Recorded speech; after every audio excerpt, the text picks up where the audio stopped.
Okay, hello everyone. Welcome to today's episode. Hopefully my voice is loud and clear and it's adjusted with the audio in the background.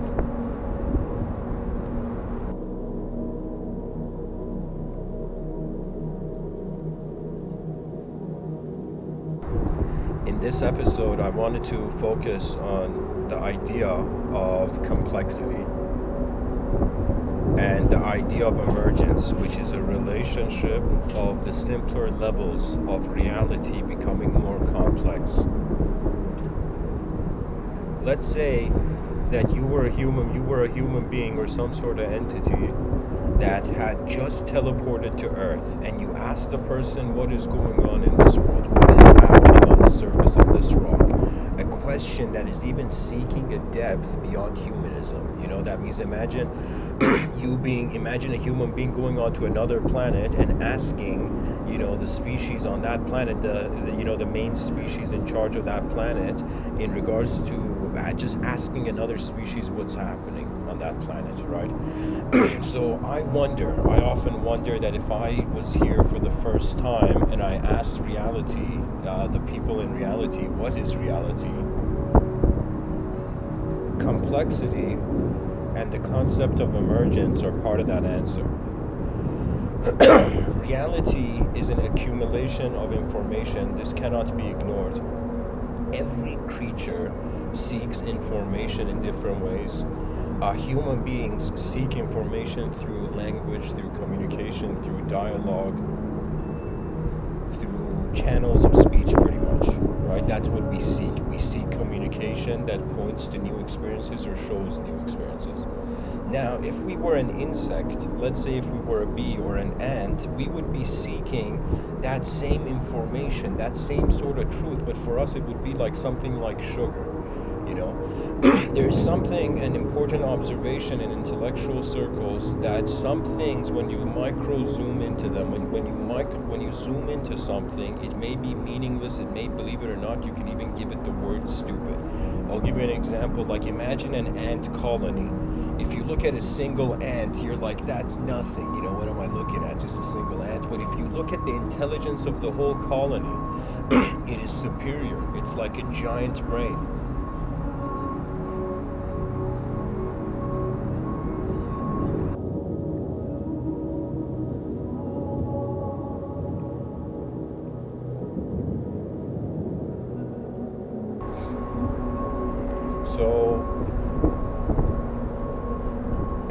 And I'll say this,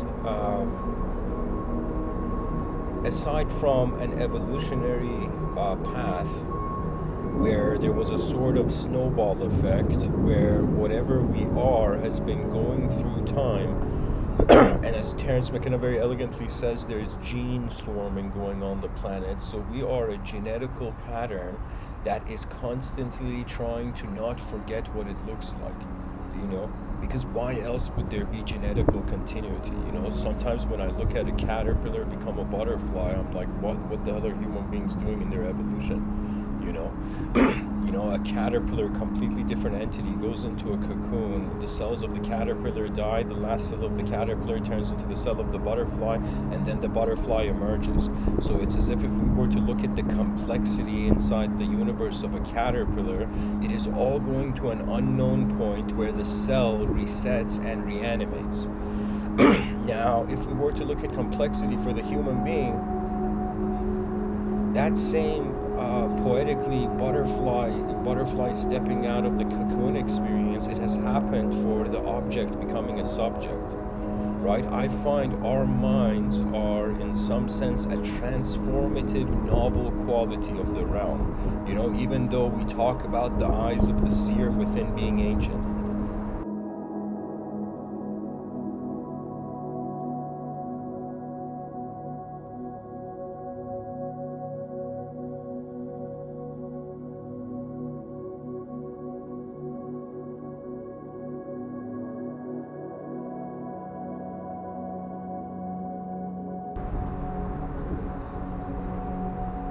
In the insect kingdom, something, I don't know if people have this very random trivial knowledge. But it's in some sense this idea that, for example, you look at a beehive, and a beehive has a queen. So beehives are monarchies, anthills are monarchies. And so the beehive has a queen. Now there was this bee farmer, and what he does is he takes the queen bee of one hive and puts it in another hive, and the same thing for the other hive. And what happens is that all the bees in one hive, in which their queen has been replaced with another queen bee of a different hive, they all attack that queen, which is something remarkable. That means all the bees in the beehive can tell if the queen is an imposter.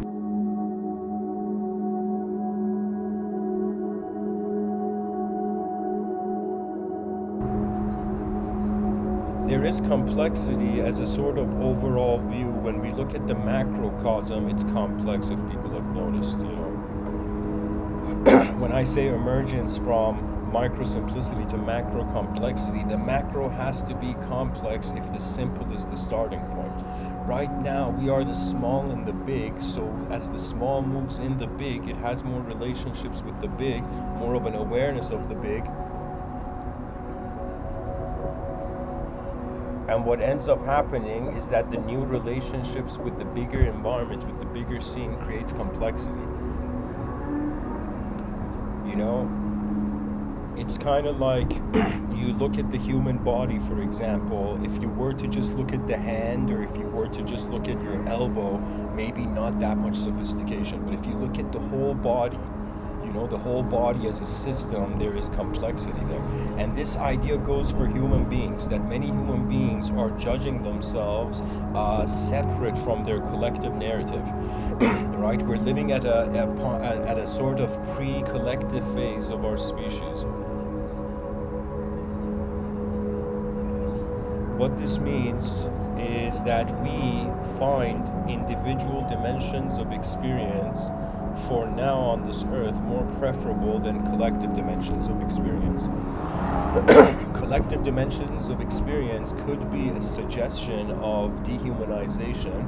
It could be suggestion of a complexity that never had a simplicity. That means, imagine there was a simple, phenomenology, this simple pattern moving in the world. This simple pattern becomes so complex to itself that it cannot recognize its own simplicity. For example, there was a time in my life where I couldn't just speak. Not that I couldn't speak, not that I didn't have the ability. There was no inner authorization from my own self. It was as if I was an audience of myself when I was young, I didn't want to listen to myself. I didn't care for how my eyes opened to the world. I was caring for how the eyes of others had seen the world.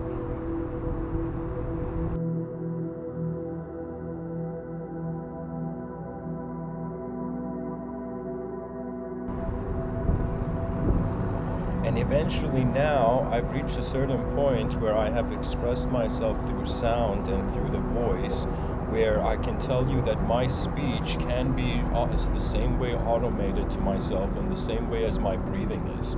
Right? We think that we have to control a biological system in which this singular component of the biological system is collected to the rest, right? That means, imagine every human being has a simple relationship with the universe and has a complex relationship with the universe. Now, most human beings, they're not even attempting the complex relationship. They just want to simply, with the path of least resistance, get to the final destination in life.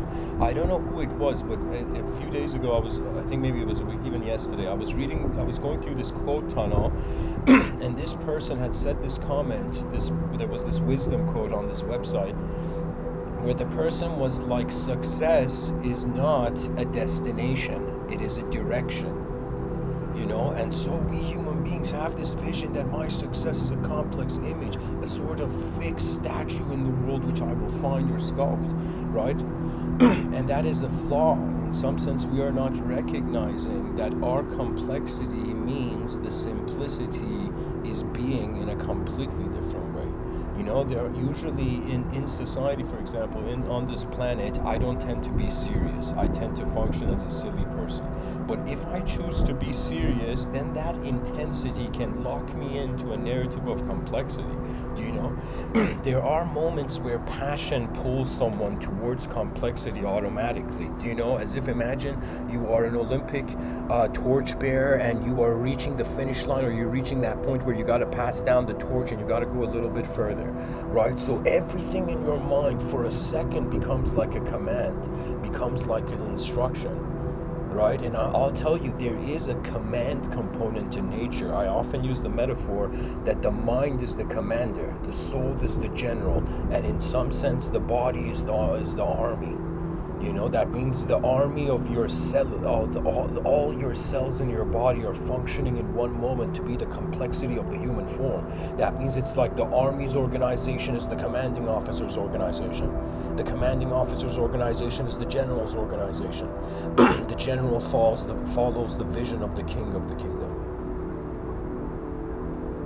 And so it's as if when a human being that is locked down in a materialistic narrative of themselves, as they go beyond that materialistic narrative, one finds in their psychology a space where I would say this is the creator space in your inner realms. When I say the creator space, that means all relationships have a sort of cause and effect connection. You know, that means right now I'm looking at an object on my table, this Tim Hortons coffee cup. When I look at this object, its cause and effect relationship was that I bought a coffee, you know, and that caused this object to be an effect right now in my moment.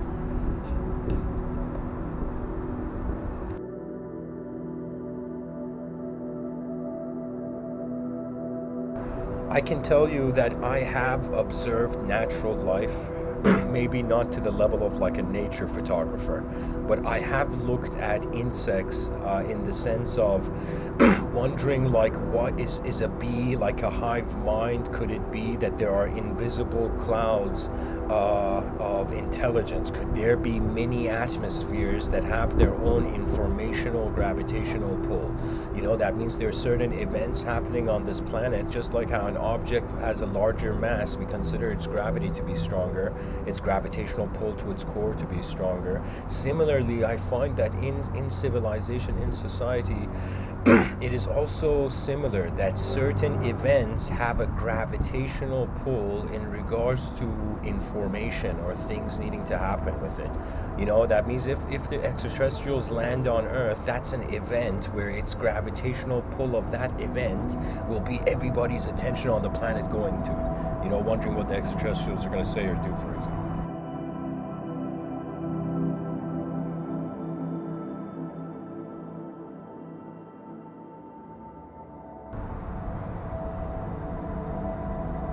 When we look at the macrocosm, it's a masterpiece of complexity. When we look at the microcosm, it is just simple principles. This is what I like about physics as well. You know, physics is in some sense a method to clarify or confirm our experiences in the outer realms. And in physics, you go to simpler principles. So how you simply create the world suggests the complexity you see in it, right?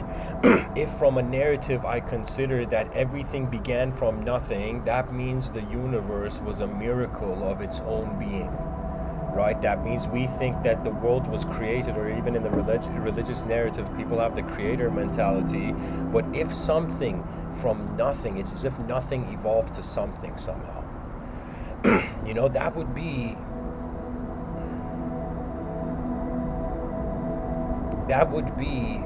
emergence.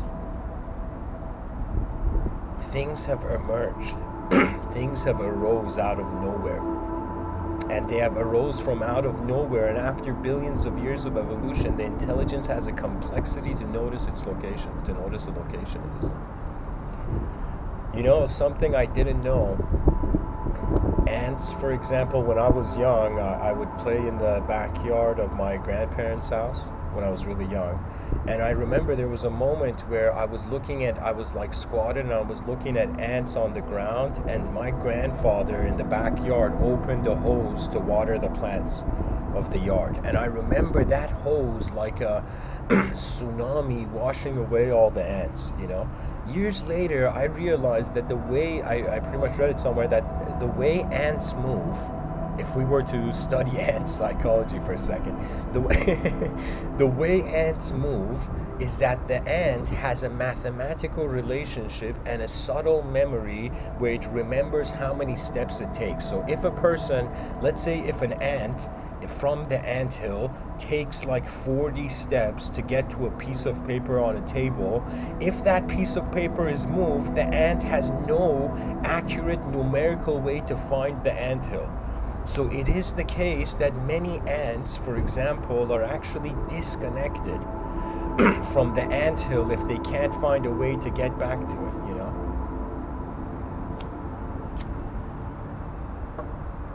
Anyways, what I'm trying to say is, in the simple, in the microcosm, we find simplicity. In the macrocosm, we find complexity.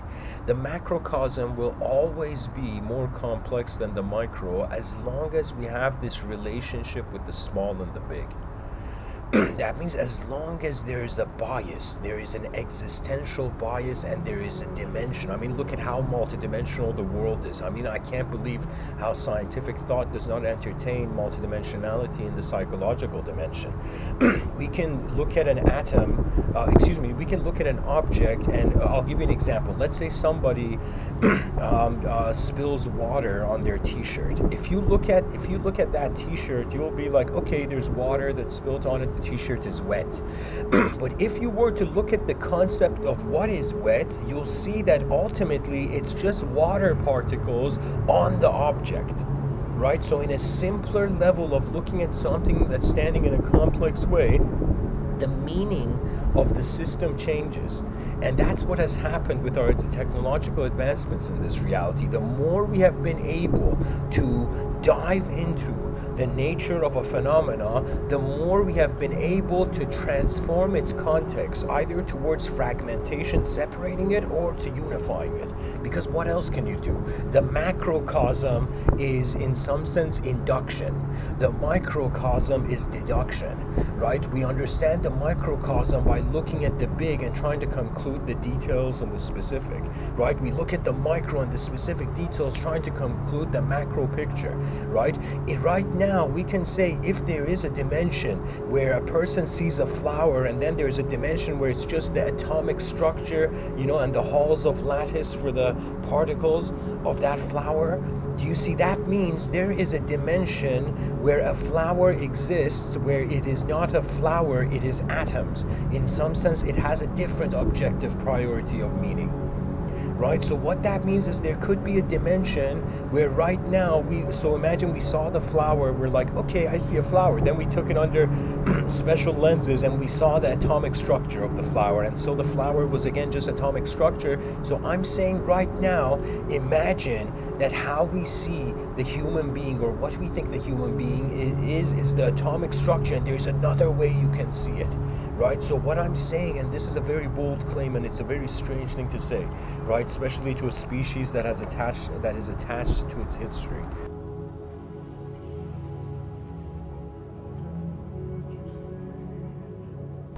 There is a huge chance that the concept of human is just an angle of perception.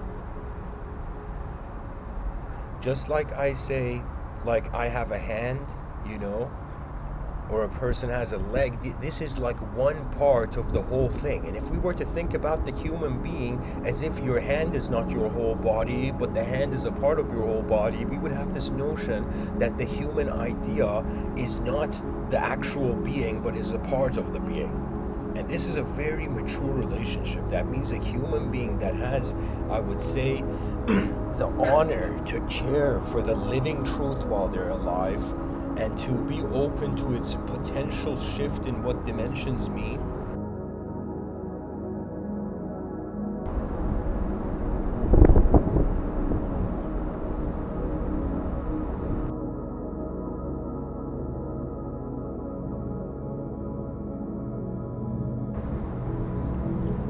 whether there is the thought of God or there is the God of thought. I feel every intelligent moment, it doesn't matter who you are, it doesn't matter where you are, it doesn't matter how you have accepted the world, how you haven't accepted the world, how you have believed into it, and how you have disbelieved out of it.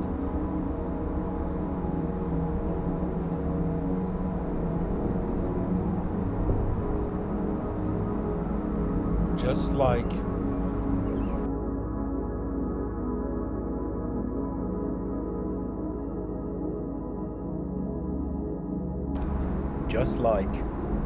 a circle, the center of the circle is the beginning, is the causal point of all the degrees. And so the radius of a circle is the mind, and the circumference of the circle is the body. So I want people to imagine that we are actually this central intelligence found in a circular realm. Let's for a second, just for the sake of it, we know we look at celestial objects, they appear spherical. Let's for the sake of it, just for a second, fathom that fractally the whole universe is a sphere. That means imagine we're inside a giant sphere right now. And we can't even notice it or see it, you know? And this is simply the reason I say spheres, because our species has acknowledged 3 dimensions, you know, and we have made what I would call a sort of stumbling block of a conclusion that time is the 4th dimension. But I would say time is the shadow of the 4th dimension.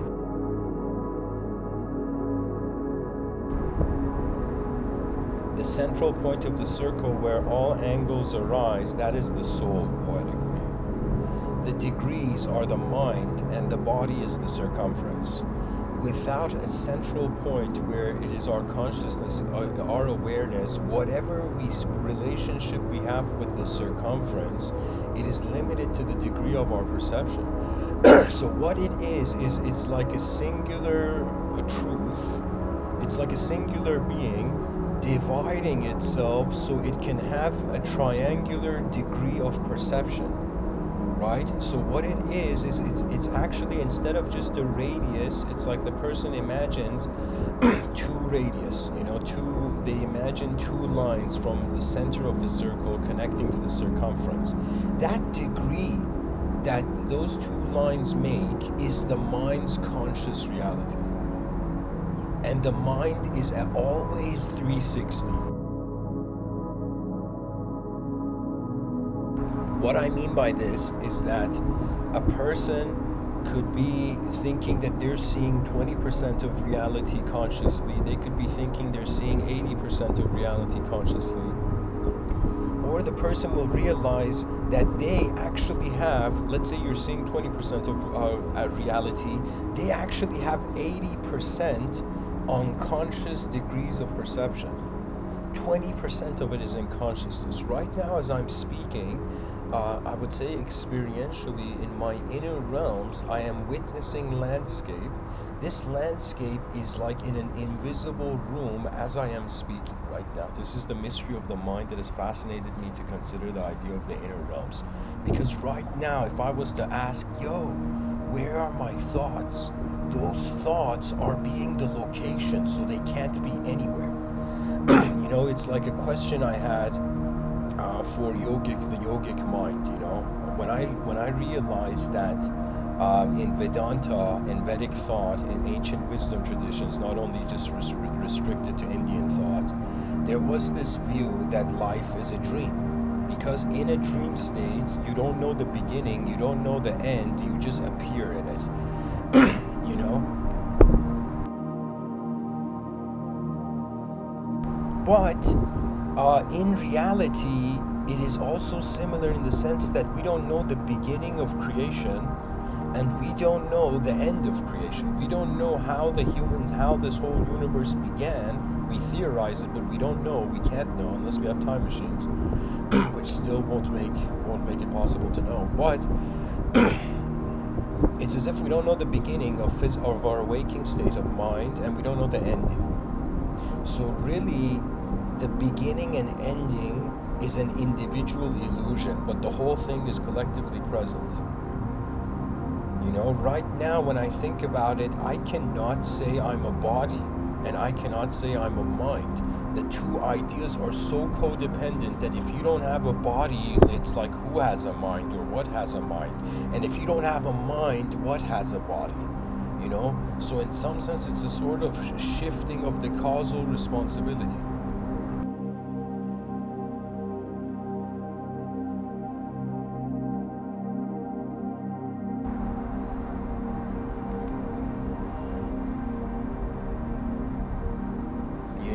And what does our species do hilariously with complexity? Whenever there's a complex problem, teachers don't tell the student make it more complex, they said make it simple. And when someone does something simple, they're shunned for their simplicity and they're told to be complex. This world will never be content because it is changing. There will never be a human being that will just be satisfied with all this system, because the system changes all the time. And in order for us to know that it changes, it means there is something in us that is changing.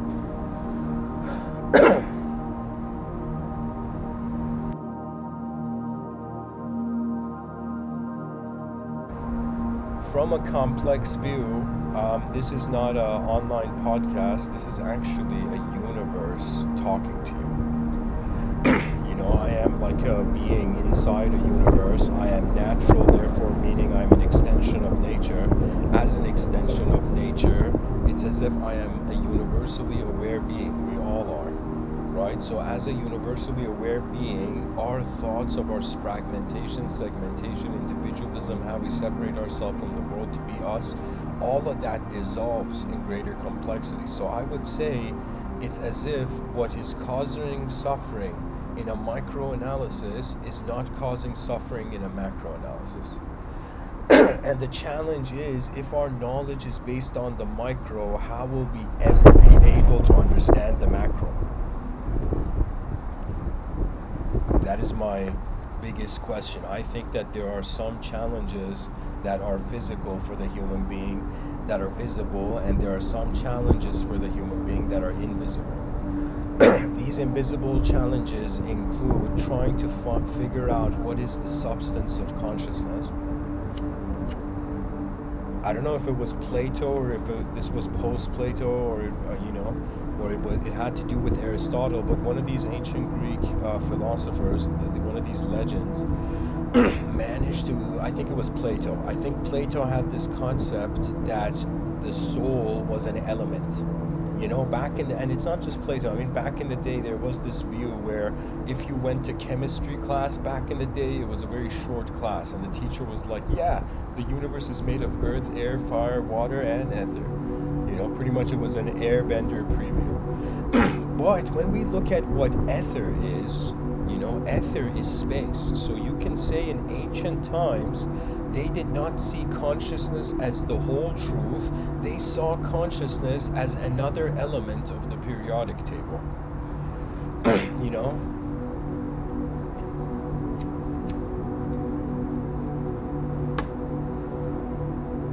And there's so many ways. Philosophy is, in some sense, pulling the string of infinity to just get the sensation of truth.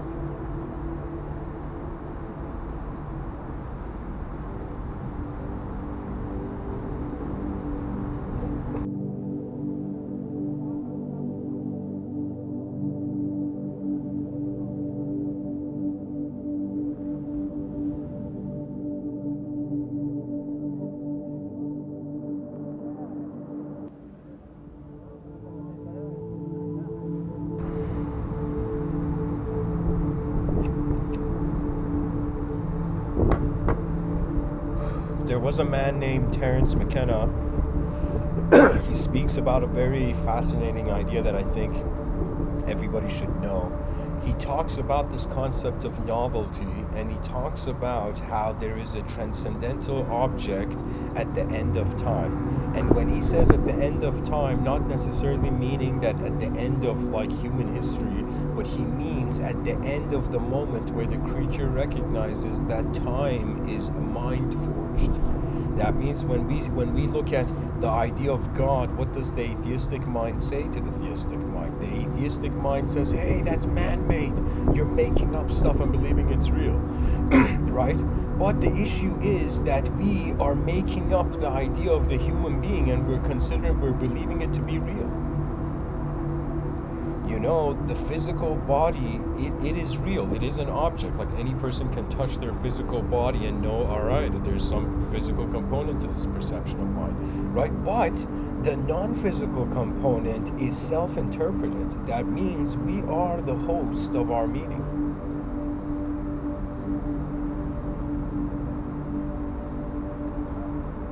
We are the witness of the journey of our eyes in the realm.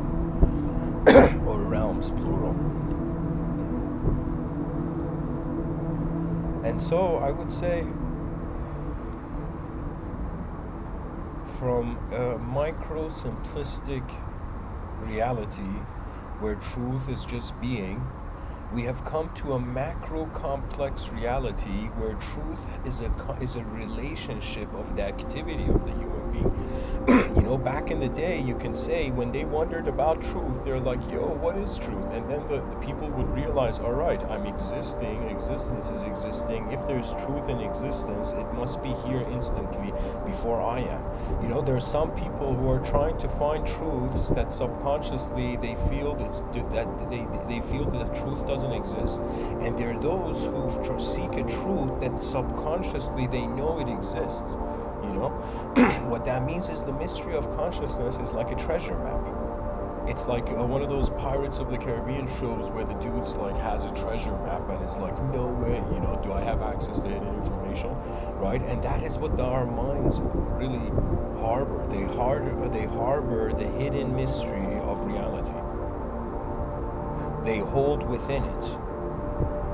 You know, I remember, I haven't talked about this idea in a while, but I remember in 2013, I think I broke the world record of being the most Tibetan Buddhist Persian guy. Like, you know, the most Tibetan Buddhist behaving Persian guy on the planet, you know?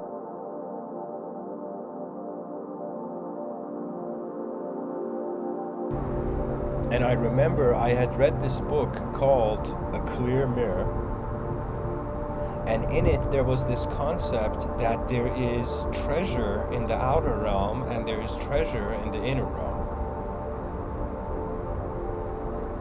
That means there are treasure seekers, not truth seekers, treasure seekers. I would say those who are inspired towards the psychedelic, they're not truth seekers, they're treasure seekers. They just want the experiential dimension to expand in a way where it hasn't before, so their psychology is forced to contemplate what it perceives, you know?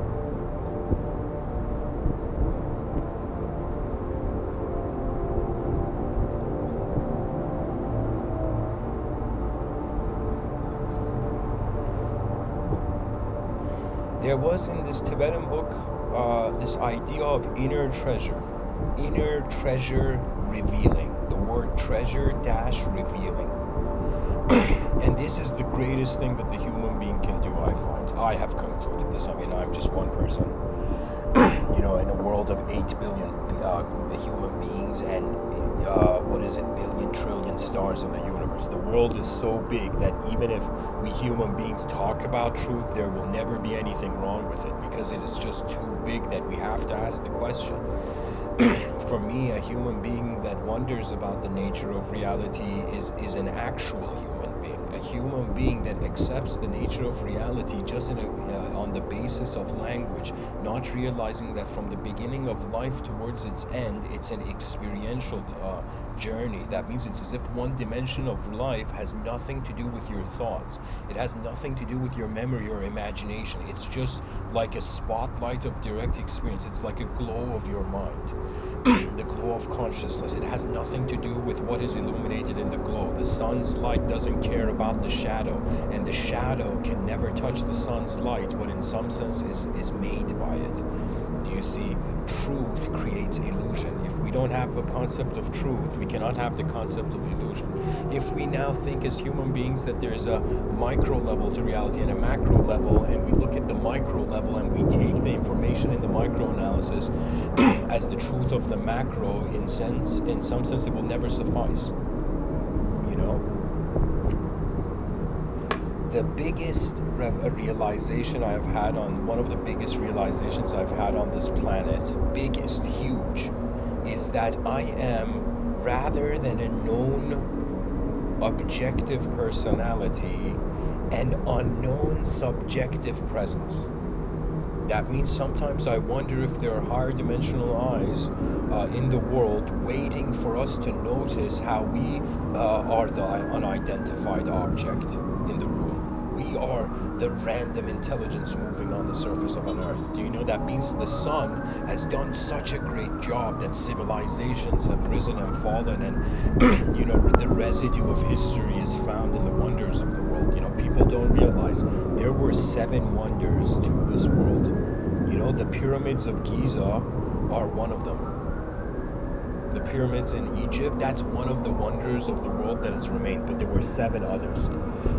I think one of them was the Tower of Babylon, but I'll read it for you. These 7 wonders of the world, it's like, you know, if you know, it's a conversation that man's mind needs to have with the encyclopedia. So the 7 wonders of the world, these are physical structures or events or things done by human beings in regards to infrastructure. So it says there's various lists, but the 7 wonders of the ancient world, where's the order? We have the Great Pyramid of Giza. Its builders were Egyptians. We have the Hanging Gardens of Babylon. Yeah, this is so incredible. So for those people who are a fan of architecture, the Hanging Gardens of Babylon was, like, you could say, one of the first architectural structures that utilized its ceiling as space for nature. So what I mean by this is that right now, if you look at most buildings in society, something stupid is happening. And let me tell you what the stupid thing is. The stupid thing is that we have to build homes and we want to live in homes. That's just a human selection. But in order to do so, we have to neutralize the space into a flat land, and then on top of that flat land build our infrastructure. This means our species has not taken the Venetian approach, just like how Venice is built on giant wooden poles in the water. We have not decided to create giant pillars and build society on top of forests. So we have taken the forest out and put a giant, you know, rectangle. You know, a giant cube or something in there, you know, based on the type of building, right? But now, imagine if it was a cube, the top plane of the cube preserved the value of nature. Imagine this law is passed down that all buildings, their roofs of the buildings need to become horizontal instantly, and the moment they become horizontal, there needs to be trees planted on the roof of that building. You know? It's, imagine on the top of buildings, like imagine all buildings are just given in the future this order to have a flat, what do you call it, a flat roof. Now imagine all the buildings, all the infrastructure on the planet got a flat roof, and one day you looked at the sky and you saw helicopters were bringing these square planes filled with trees and landing them on the top of every building. What that means is the horizontal dimension becomes the sacredness of nature. So anyways, the Hanging Gardens of Babylon had that kind of architecture going. Then there is the Temple of Artemis at Ephesus. So this is built by the Greeks. Then there was the statue of Zeus at Olympia. You know, this was built by the Greeks as well. Then there was the mausoleum at Halicarnassus, which was built by the Greeks, Persians, and Koreans. And sorry, the Temple of Artemis was also built by the Lydians, not just the Greeks alone. Then there was the Colossus of Rhodes, you know. This was built by the Greeks. And the Lighthouse of Alexandria. You know, I had seen a different list. I don't know what list this is. There was something else in the list I had seen. Let me see. 7 wonders of the solar system. No. 7 wonders of the industrial world. No. 7 underwater world. No. 7 Okay, anyways, there's a new list and an old list. I was reading for you the old list. The new list is like Great Wall of China, Petra, Christ the Redeemer, Machu Picchu, Chichen Itza, Colosseum, Taj Mahal, Great Pyramid of Giza. I'll be honest, the wonders of the world are just giant projects that expressed. I am telling you, even though we are living as human beings with the human story in mind,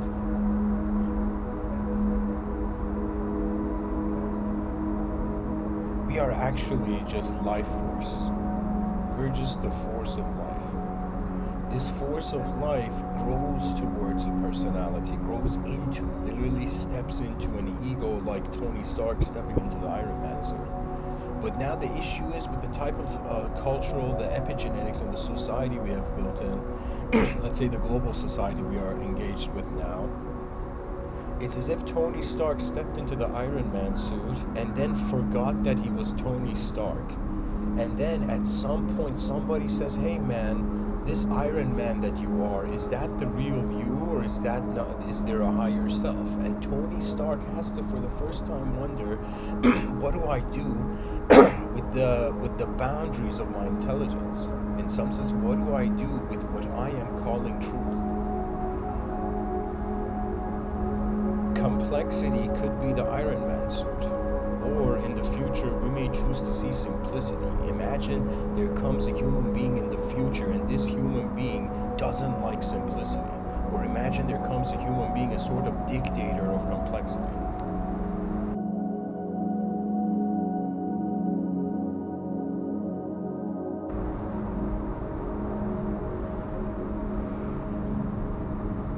I feel that all ideological systems will come to make the conclusion that the ideological system of art has.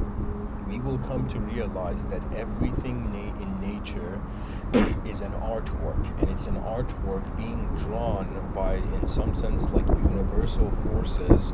The way they are interacting with one another is creating a space of containment for all life to be simulated in. That means if there was no gravity, can you imagine somebody having an argument, getting angry, and being like, I've had it with this world, and the person just jumps up into the air and like what do you call it, like a knot in a vacuum. You know, in one of those astronaut movies we see, you throw an object in empty space because there is no resistance. You know, it's a vacuum, the object just endlessly goes in the vacuum. Imagine a person gets angry and jumps up into the air and endlessly goes vertically into the sky. The forces of nature contain us, you know, the container that we are defines the meaning of life.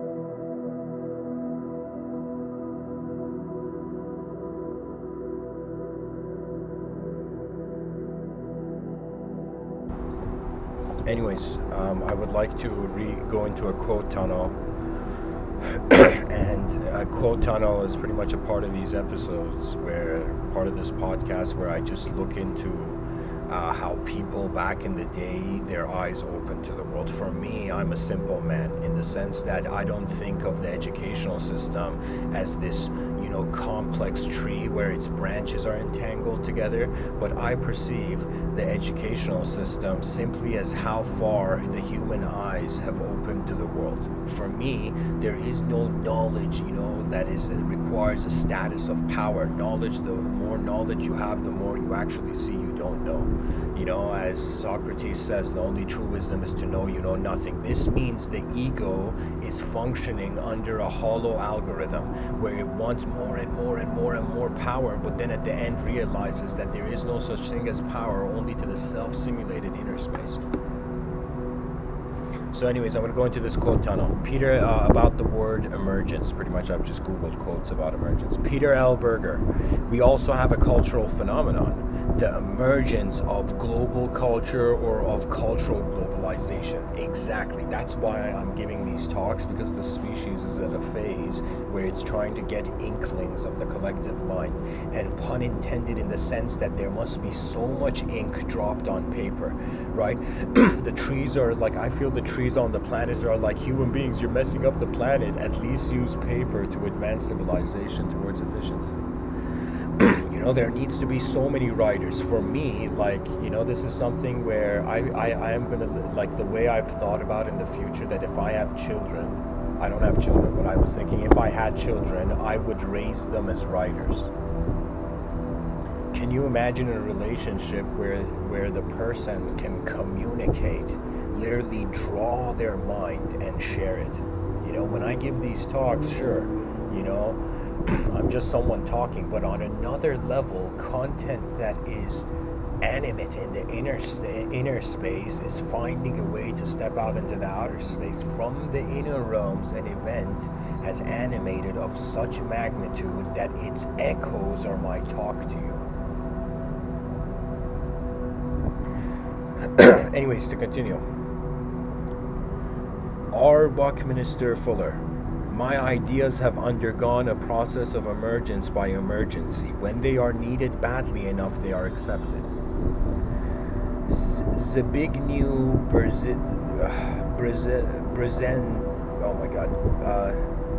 Zbigniew Brzezinski says constant reference to a war on terror did accomplish one major objective. It simulated the emergence of a culture of fear. I mean, fear has been here from the beginning, guys. Fear is not new. If you notice, courage is new. This is why they say be courageous rather than be afraid. Why? Because it's a new experience. If you give in to the fear, the reality doesn't enhance. The reality, that means emotions aside, it's as if you, without a sort of courage to step into the unknown, we will never have a new angle on something, right? And the way life works, that it eventually pushes us that way, The person's like, I wasn't looking for truth, what truth was looking for me. That means the universe had something going on with it that we could notice at any time. Hari Kunzuru.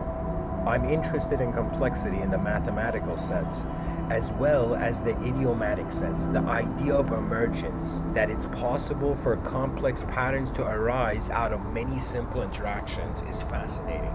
And that's exactly what I've been trying to say this whole episode, that the simpler dimensions of life are being complex. Right now, all the cells of our biology are due to some sort of command of the genetical pattern and the DNA staying the framework of us. Sometimes I wonder, how do the cells that form our skin know exactly where to be? And it's like asking an apple tree how it knows to give fruit, really. From the beginning, truth was in the room.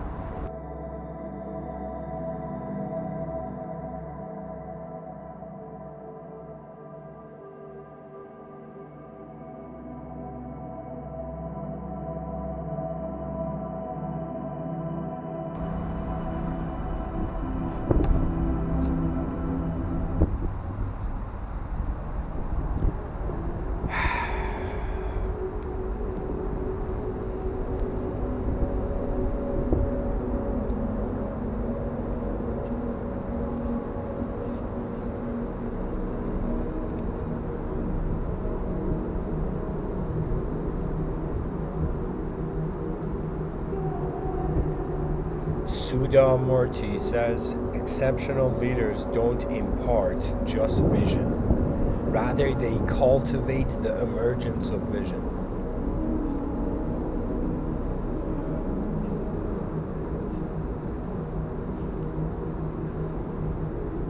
Rollo May says, the emergence of the atomic age brought the previously incoherent and excuse my accent, and free-floating anxiety of many people into sharp focus.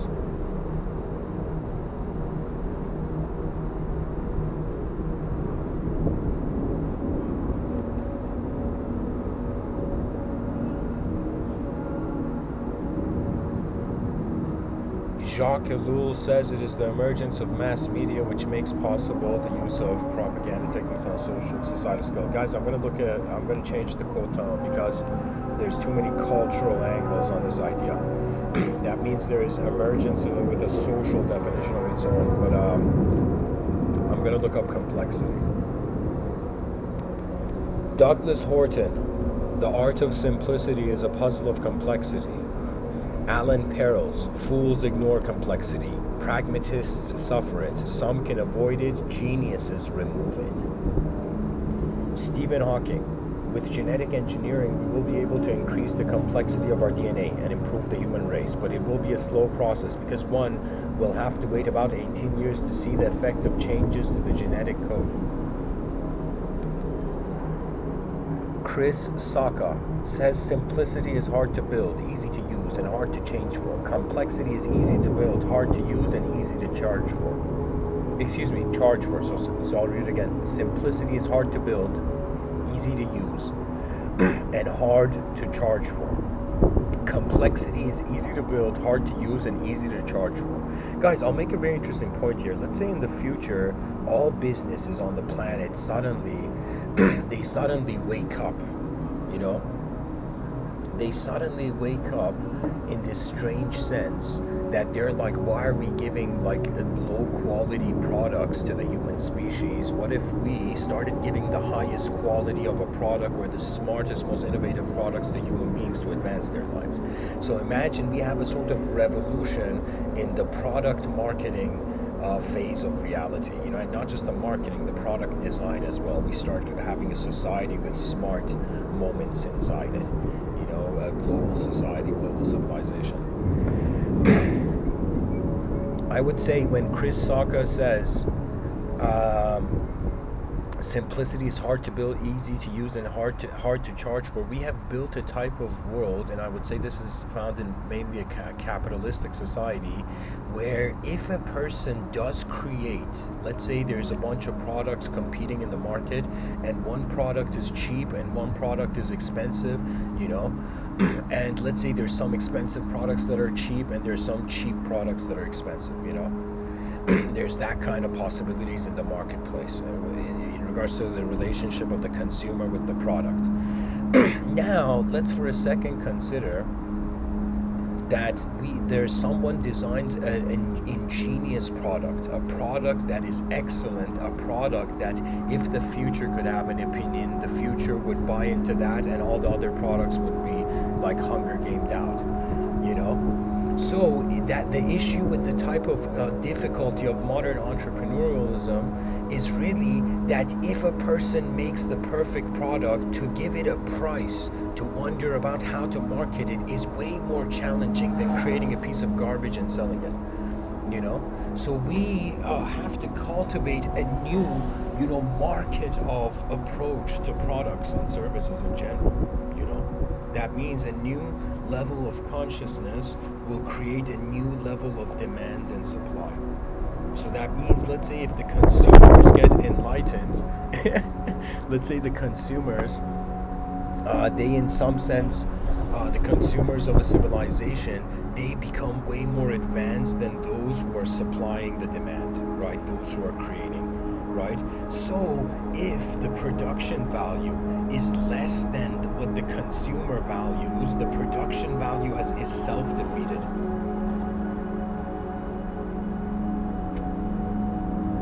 I just want to see a world where we are so advanced that if a great idea arises, civilization can utilize it. There's so many great ideas that are being avoided because the past doesn't want to let the future bring in the new. That means I don't have anything against any ideological system. I don't really care that much when it comes to the language threshold. That means I honor language. I wield language like a warrior in a battlefield. But for me, like I honor the sword I carry, but at the same time, I know that this sword is not truth.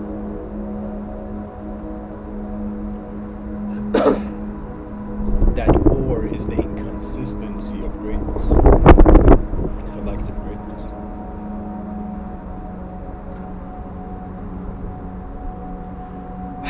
anyways, to continue with the code tunnel. Erno Rubik.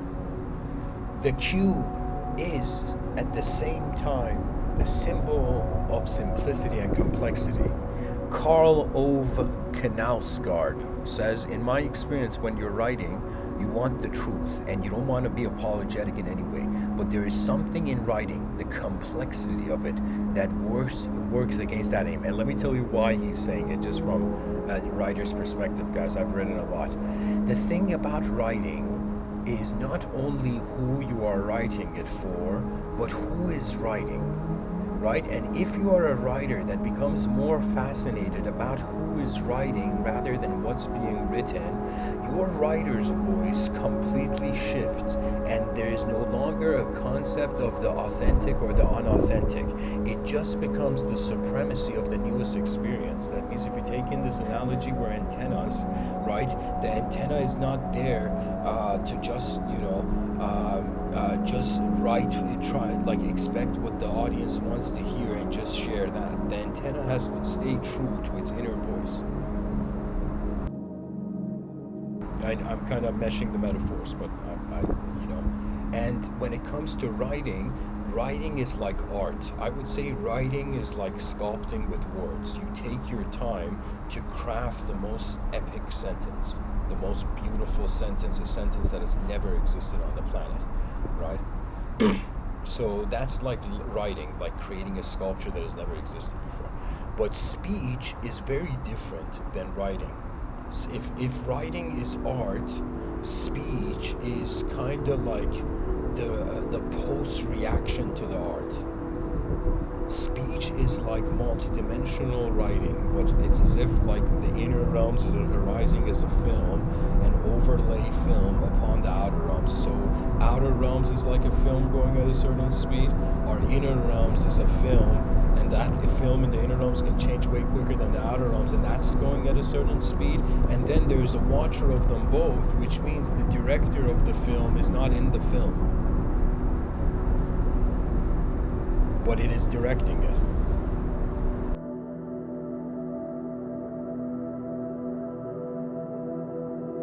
This is why I feel the art of filmmaking has a divine dimension that modern media and Hollywood has not accessed. When we forget the collective framework, it becomes easy to hurt one another. Believe it or not, people don't realize it, but they people call it sexism, racism, ethnicityism, right? So there's so many ways that we can judge a system, right? Like judgments are infinite. Till the end of time, a person can look at someone and see flaws, right? Or look at someone and see just greatness in them. I personally, when I speak about the philosophers that I bring up on this show, to me, they were great human beings. I don't even care about their personal lives or whatever. The contribution they made had a great value towards the collective system. And by the way, it's like saying an individual trying to understand the universe is like a finger, like the index finger of the person wanting to point to the whole body. It is in some sense impossible because the whole is keeping the individual. And so I feel that the cycle of karma is actually individual beings realizing their collective and collective beings realizing their individual, and this cycle has to go on in the same way the engine of a car goes on to maintain a powerful force. So that means a force generated doesn't have a relationship with itself as the force, but also has a relationship with where it is presented, right? Because our attention pilots our energy into manifestation. This is why I say we're all pilots, we just don't realize it.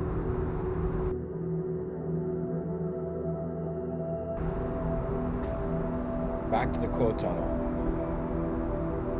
Jack Dorsey says, my goal is to simplify complexity. I just want to build stuff that really simplifies our base human interaction. I think by simplifies, he means he wants to speed up civilization's efficiency. PJ O'Rourke. says there is a simple rule here, a rule of legislation, a rule of business, a rule of life. Beyond a certain point, complexity is fraud. You can apply that rule to left-wing social programs, but you can also apply that rule to credit derivatives, hedge funds, and the rest of it. Cultural code there. Douglas Rushkoff says once everyone is connected to everyone and everything else, nothing matters anymore. If everyone in the world is your Facebook friend, then why have any Facebook friends at all? We're back where we started. The ultimate complexity is just another entropy. This is an incredible comment by Douglas Rushkoff because it also means that there are resets. That means we think we've been the same person from the beginning of our life till now. We say it was like, 10 years ago I celebrated my birthday, it's like our past is self-simulation. It's like momentary self-simulation.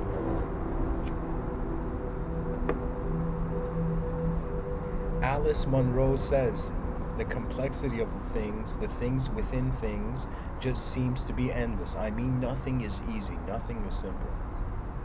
And honestly, guys, if the sky is endless and limitless, then our understanding of self has a limitless freedom. So we can hilariously say our minds have understood emptiness before our bodies have. This is why we can wield imagination, and in your inner realms, when an idea comes and goes, the person doesn't freak out. The person's just like, I had an idea 10 minutes ago or something. Do you know the idea comes and then it goes, and based on the free will's decision making, the attention of the whole moment just goes forward. So the complexity of human psychology is, in some sense, how coordinated is the expression to the context and the concept. Everything in life has a concept and a context. I am telling you, that's how we pinpoint meaning.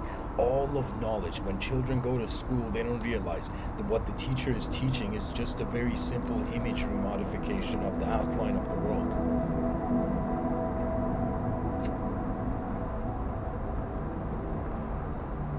We have a man by the name of Thomas Sowell. He says the march of science and technology does not imply growing intellectual complexity in the lives of most people.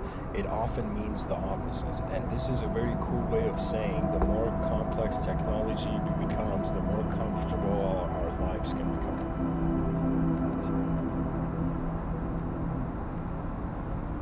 We have feared our future, so the species has given itself a reason not to care for it. This was something that, even though I speak about metaphysics, but it bothers me when I see the New Age community, when I see all those law of attraction folks. It is true, be a kind-hearted soul with a pure intent and your attention on one thing, but reality is a system that updates all the time, and to have just one approach to a changing system is like a surfer not wanting to change his balance on a surfboard, right? So reality is becoming from more of just like a pinpointed image in our inner realms where we're walking to more a sort of every moment scan the moment, and then in accordance to that we update the perception.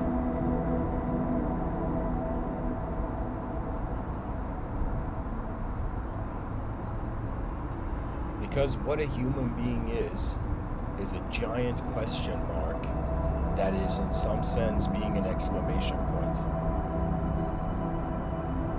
That means you start in this life as a question mark, then as you experience life straightens you out, straightens your perception out, and in some sense that at the end of the life it's an exclamation point. Literally, it's the most hilarious thing, because the end of our life is the beginning of the possibility of the depth of the mind being accessed. That's what Socrates said. When Socrates was he was sentenced in some sense to drink poison and to just leave the dimension, right? So before he's dying, like his disciples are like, Socrates, no, and Socrates like, let me tell you something, and Socrates gives this great speech, this very deep visionary of the human species. He gives this incredibly profound speech, and he says, when I die, two things will happen. Either I will go into a state, or I will go to a place where there is no Socrates, his famous words, as if consciously he's saying, when I die, there is a possibility I will be nothing. And it's as if nothing was ever here, and it's as if I am the memory of the void, of the cosmic void. Right? That's so Socrates says, I will go to a place where I will be no Socrates. Then Socrates says, or I will go to a place where all the questions in this life I have wondered about, all the question marks I have seen, I will open that door and I will see what was up. Right? So in some sense, Socrates is saying that there's the possibility of the absolute realization, as if you lived a life as whatever you were and you did whatever you did, but then came the final hour, and the final hour was not in time. It was the moment where time died to itself before the body breaks into a dissolution. Witness, as if your whole biological system is right now preserved like a very strong mountain, snowy mountain. But the moment the time of the end comes, it's as if, and I got this clue from Guru Padmasambhava in his teachings, where he says that when the person dies, they in some sense start witnessing the avalanche of their elemental constitution. So what I was saying, earth, air, fire, water, and ether, it's as if earth, air, fire, water, they all like an avalanche coming down. It's as if your elemental structure that was so pointed to a certain thought in some sense breaks. What that means is the soldier dies to the commanding officer, and the commanding officer has to make a decision of if it wants to go back to the general and report what has happened, or if the commanding officer wants to still continue. The commander officer being a metaphor for the mind of the being, having a sort of substance mind-body dualism, as Rene Descartes says, kind of like the mind doesn't die because the mind creates the meaning of death, so it cannot die, So our minds cannot die, and believe it or not, they can't even live because it's abstraction being taken for reality. After some point, people will see it. This is why honesty is key. This is why when I give these talks, honesty is very important to me. Why? Because I know the future will see all my blind spots. I know this. Because anytime I have seen anything from the past, any video of anyone, I have also seen their blind spots. So the future will see our blind spots, and it's our honesty with our simplicity that suggests how well we are in our complex state. An advanced communicator is not burdened by micro-simplicity and macro-complexity. Or even micro, you can even shift the meanings in the sense that in the micro there's also complexity, and in the macro there's also simplicity. Something, it's like what to human beings is their whole life, if from a macro cosmic perspective, from a universal perspective, is a rock in the middle of nowhere. That's how I have managed to just in some sense counter attack my anxiety and suffering in this life instantly the moment it has appeared, by just remembering a universal context where whatever happens in the simple life of the person is not that much of a big deal. It's like in some sense we are passengers of the world until we become pilots of the world. We are pilots of the world until we arrive at the ultimate destination. And in Vedic thought, the ultimate destination was a state where change is not eternal. A truth beyond change. That is what ancient wisdom has tried to keep alive, as hidden underneath a giant question mark.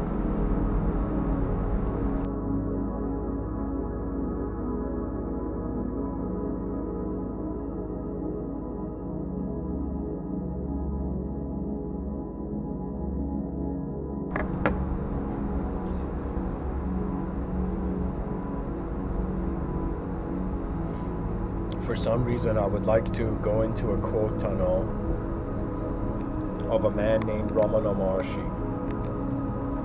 For anybody who doesn't know Ramana Maharshi, this is a person who should be taught in philosophy class all over the world.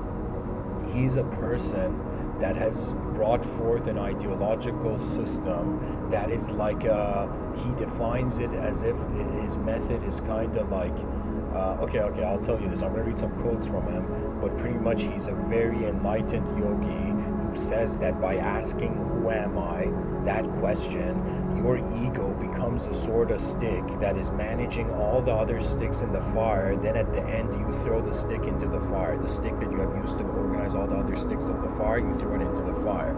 And what it means is that you experience a moment in this life where rather than you are dependent on the thought, you realize thoughts are dependent on you. So the moment you stop the inner cycles or the inner narratives, then the outer narrative neutralizes. Then novelty is like a phoenix that can be born again, or novelty can be noticed, Imagine, you go to your friend's house and you suddenly see, yo man, I didn't know you bought a phoenix, and you see like from this egg, this resurrection from the ashes of a fallen reality, there emerges the new heaven. And this is an idea where I think it's still foreign to the human mind, in the idea that rather than we try to go from earth to paradise, we realize earth is in paradise, and in an instant, in our inner realms, we can access information of such complexity that in simplistic reality it'll just be an overload. I was having a conversation with someone the other day about the psychedelic mind, and we were sharing experiences, and I was sharing how I went into a unique state, that in that unique state there was an information overload, and I was just outside, and I just sat down wherever I was, and I put my palm on my forehead as if there were too many streams of thought, as if I was a surfer about to get crushed by the waves of how many ways a moment could be perceived. And sometimes you gotta pilot out. That means when I get too close to the language threshold, I use this the geometry of the dualism of the simplicity and complexity to pilot. Because it's all about how space is holding matter to itself. That is knowledge. Anyways, into the quote tunnel by Sri Ramana Maharshi. All these quotes are from Sri Ramana Maharshi. The pauses imply the quotes being different. Ramana Maharshi says,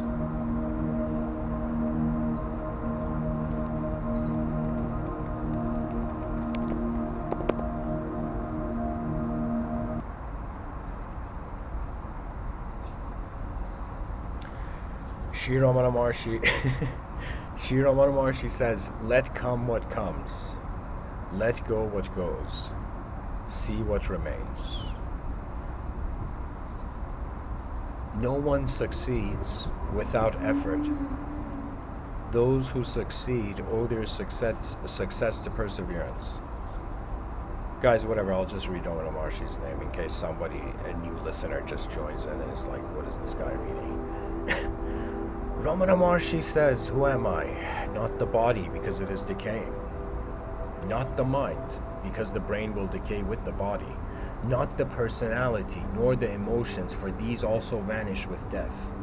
Sri Ramana Maharshi says the greatest error of a man is to think that he is weak by nature, evil by nature. Every man is divine and strong in his real nature.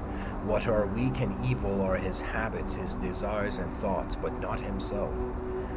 Sri Ramana Maharshi says, without understanding yourself, what is the use of trying to understand the world? That means if you don't understand the one looking out through your eyes, the real, that which is within you, if you don't understand that, what is the value of understanding that without, And so it means that all the tools and technologies and information accessible to us must instantly go to the calling of the greater opportunities of our eyes. For why else would I say an advanced civilization? Because if we had a civilization of any sort, and whatever that could see, its ultimate advancement would be the advanced civilization. That means we go as far as we can see, rather than being one step ahead, 2 steps ahead, 3 steps ahead.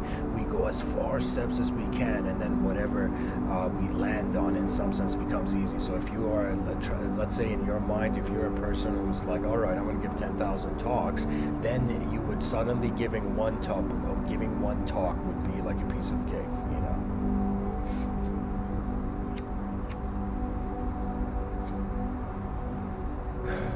Sri Ramana Maharshi says, the degree of freedom from unwanted thoughts and the degree of concentration on a single thought are the measures to gauge spiritual progress.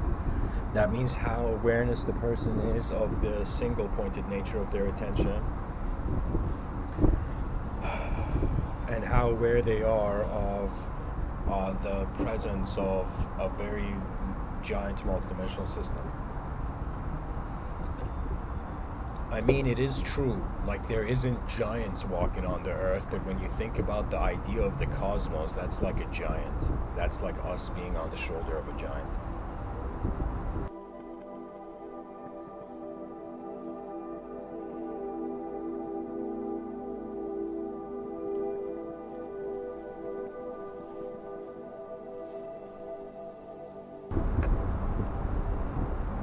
Sri Ramana Maharshi says, the real is ever present, like the screen on which the cinematographic pictures move. While the picture appears on it, the screen remains invisible. Stop the picture and the screen will become clear. All thoughts and events are merely pictures moving on the screen of pure consciousness, which alone is real. Sri Ramana Maharshi says the body dies, but the spirit that transcends it cannot be touched by death. Sri Ramana Maharshi says our own self-realization is the greatest service we can render the world. Sri Ramana Maharshi says mind is consciousness, which is put on limitations. You are originally unlimited and perfect. Later you take on limitations and become the mind. Sri Ramana Maharshi says it is the higher power which does everything, and the man is only a tool. If he accepts that position, he is free from troubles, otherwise he courts them.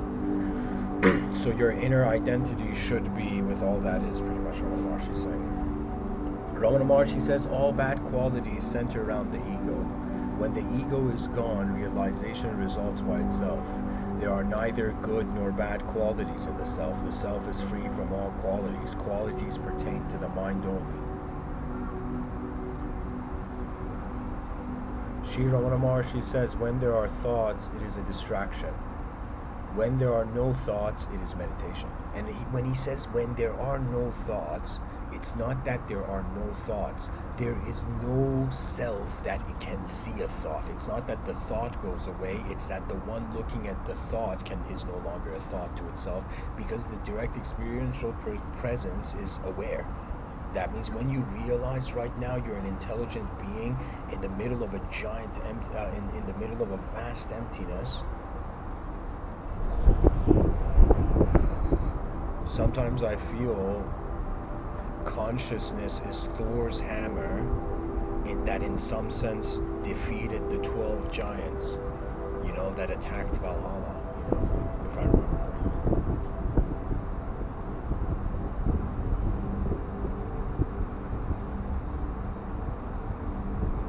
Ultimately, it's just symbolism linking with outer form.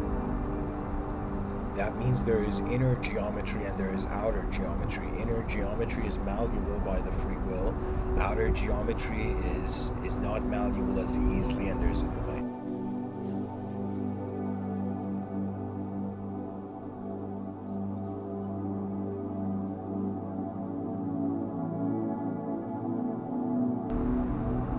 Sri Ramana Maharshi says time and space always change, but there is something which is eternal and changeless. For example, the world and time, past or future, nothing exists for us in sleep, but we exist. Let us try to find out that which is changeless and which always exists. In other words, Ramana Maharshi is saying if everything inside the world is conditional and is temporary and dies, and its meaning dies, let us try to find a moment in this lifetime that is unconditional. That means whether things change outside, it doesn't matter. It doesn't change the one looking. And a very simple way, just a side comment here. There was a man, one of Ramana Maharshi's disciples is known as Papaji, and Papaji, there's a video of him where this disciple goes to Papaji and says, "Hey Papaji, what is truth?" And Papaji says, "Hey, European tourist who's visiting India for truth." Papaji says, when you traveled, where were you? And Papa G brings up to the awareness of this person that in every moment of their life that they have gone from one location in the space-time continuum to another location in the space-time continuum, the awareness to existence has been non-local. That means awareness is unconditional to the conditions that define the consciousness which the free will moves. What I mean is that if your hand was inside a glove, the glove is not intelligent, the hand is intelligent, right? And it's the same thing with the story of samsara, where it's like samsara is the illusion, is the glove on the hand of truth. Right, and when this glove is taken off, the hand breathes, and is done washing the dishes of karma,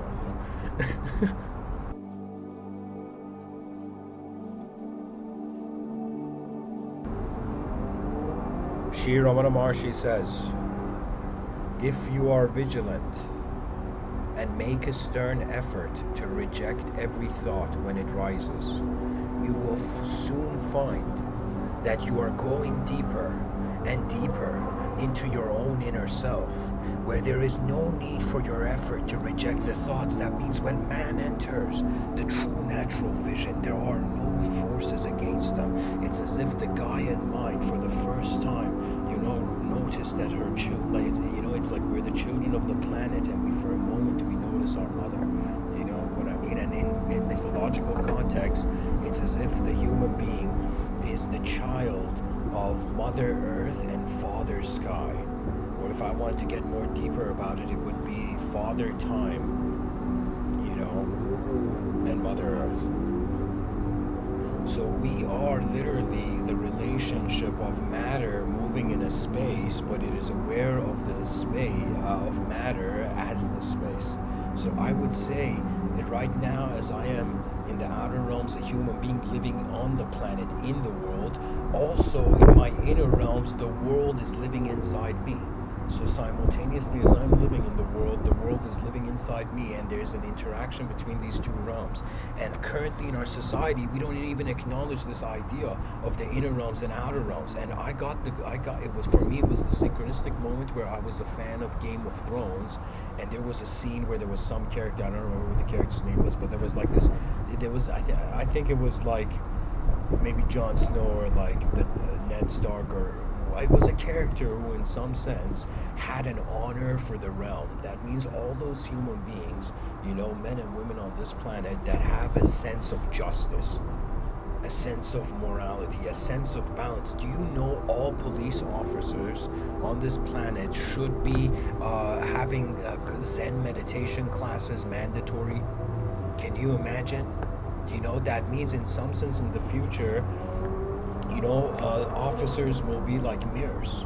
Social servants will be like mirrors. They will reflect the energy level that is output, that the output is, Because when we care for the world, we are indirectly caring for the victory of everybody. Anyways, Sri Ramana Maharshi says, doubts never end. If one doubt is removed, another takes its place. It is like removing the leaves of a tree one by one. Even if all the leaves are clipped off, new ones grow. The tree itself must be uprooted. And he means that you must understand the source of the idea of you. You have one lifetime to do this, And when I say one lifetime, that means one opportunity in this theater. We are all that's the thing about the elemental realm. It's a theatrical show that is before we were born, the show was going on, And I would say that's the best sentence that defines the human being, is that the show must go on.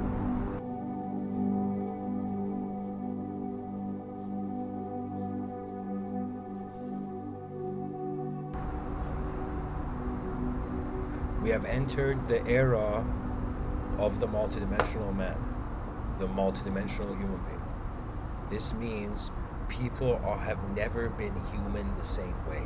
That means how one person feels what is a human being is completely different with what another person thinks is a human being. And this is outside of outer symbol agreement,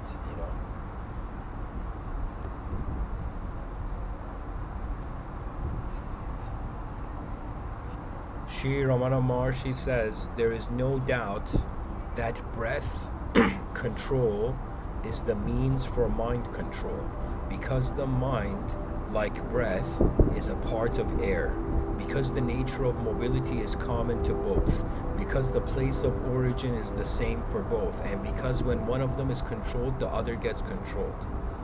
That means human beings are, let's say, made from 50% matter and 50% space. And when let's say a sort of intelligence controls the 50% space that a human being is made of, they're automatically controlling, 50%, they're controlling one side of the coin of the being, right? So what that means is right now we are seeking freedom as a material entity, but we need to also seek freedom as an immaterial entity, the freedom of an ability to change with the world as it goes into the future. Because that is where all the isms and discrimination comes, because we think there isn't enough room in an endless sky for human thoughts to coexist. It's hilarious. Sometimes I'm like, I totally understand why Isaac Asimov says violence is the last refuge of the incompetent. This means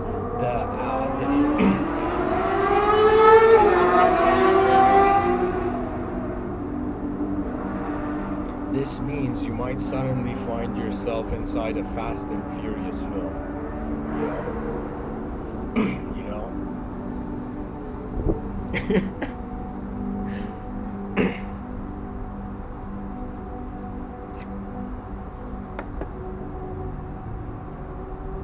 The breath is like the steering wheel to human manifestation. I'm not kidding.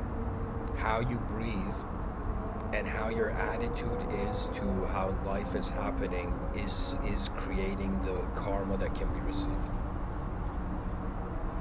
Samsara should be treated like a living universe.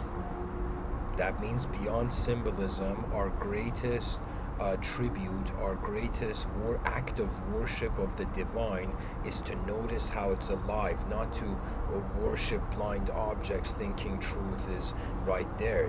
Any man can think that truth is anything. That was the whole issue of reality. When we even look at the religious war, so many people say that religion started war, but not a lot of people ask why. And the reason religion started war is because monotheism meant the singular perception was being born towards the cultural, to the social entity. What that means is human beings learned language, and then language began a way of communicating reality. Then special language entered the system. When special language entered the system, it changed people's view on reality, and for the first time, you can say there was an inner realm battle where human beings were not just fighting for the truth of the world they're in, they were fighting for the truth their world is in.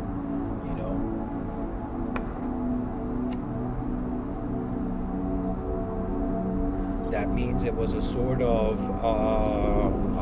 inner realm Hunger Games, right? And this inner realm Hunger Games from a pantheistic and polytheistic era where people were like, yo, this cup in front of me is God, yo, that house over there is God, yo, that's rock there is God, yo, that tree is God, yo, that sky is God, right?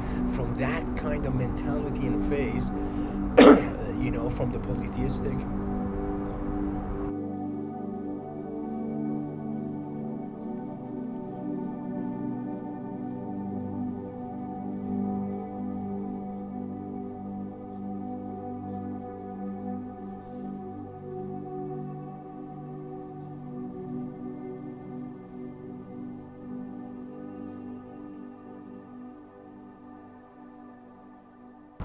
from a polytheistic atmosphere on psychology, from a community where multiple truths were real, the Abrahamic religions began shouting and fighting to establish as the status quo the singular view. Now, many parts of the view are functioning through singularism.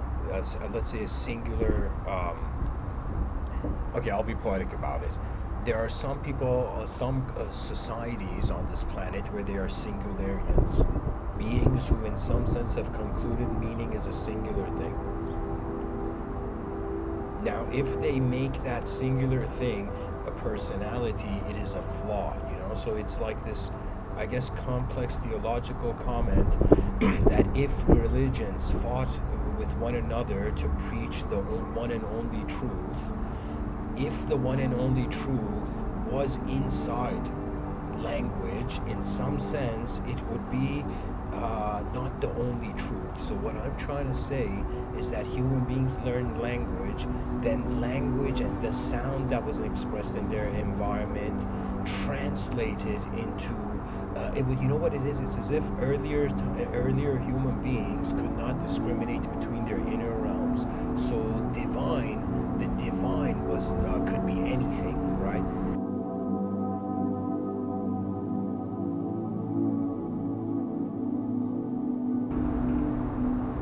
Pretty much the religious effort says that truth is inconceivable, an inconceivable singularity of intelligence.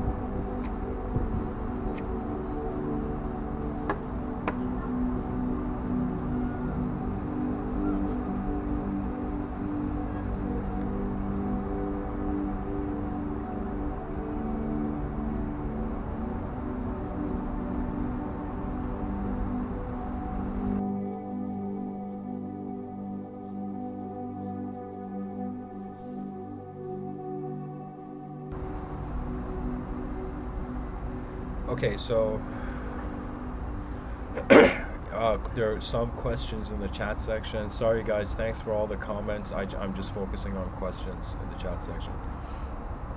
Yusuf says, so feel free to ask any question in the chat section. This is a live stream after all.